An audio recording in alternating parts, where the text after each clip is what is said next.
In chapter 2986, the ongoing dynamics between Serenity, Duncan, and the ever intrusive Carrie take center stage.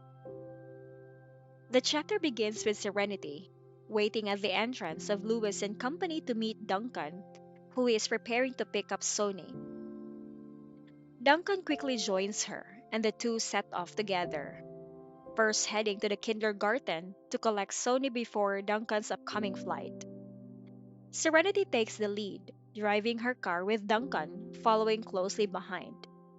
Their arrival at the kindergarten brings an unexpected encounter with Carrie, a woman whose interest in Serenity's life is as relentless as it is unwelcome.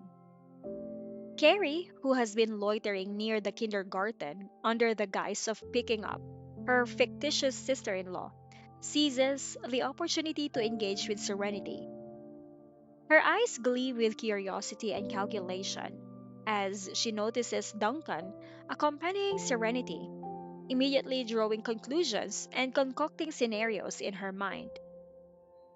Carrie's presence at the kindergarten is not coincidental. She has been orchestrating these so called chance encounters, hoping to glean any bit of gossip or scandal she can use to her advantage. Her fixation on Serenity and the wealthy circles Serenity moves in is evident. When she sees Duncan, her mind begins to race, thinking she has stumbled upon something salacious, a potential scandal involving Serenity and Duncan, despite the fact that Duncan is merely a close friend helping with Sony. As Carrie approaches, she greets Serenity with a seemingly innocent question about her presence at the kindergarten, masking her true intentions behind a facade of friendliness. She slyly comments on Serenity's relationship with Duncan, trying to gauge the nature of their connection.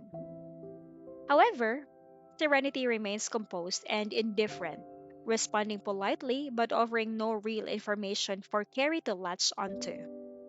Despite Serenity's cool demeanor, Carrie continues her act, pretending to be deeply involved in her own fabricated life as the daughter in law of the prestigious Lab family. Her stories about her supposed in laws and her responsibilities as a sister in law are elaborate and detailed, yet entirely fictitious.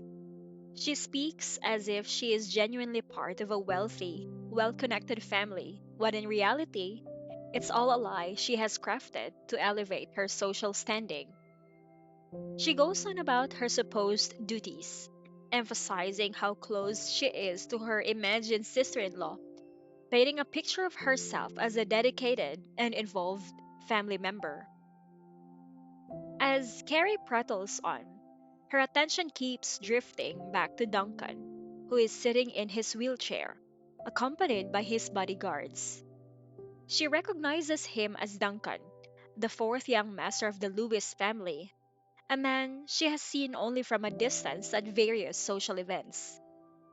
Although she has never had the opportunity to interact with him directly, she knows enough about him to understand his significance and the wealth that his family holds. Her thoughts quickly turn to rumors she has heard about Duncan and Liberty. The gossip in Wilspoon is rife with stories about his relationship with Liberty, a divorced woman who has a young son. Despite Duncan's wealth and status, his choice to pursue a relationship with Liberty has sparked much controversy, especially given his family's disapproval.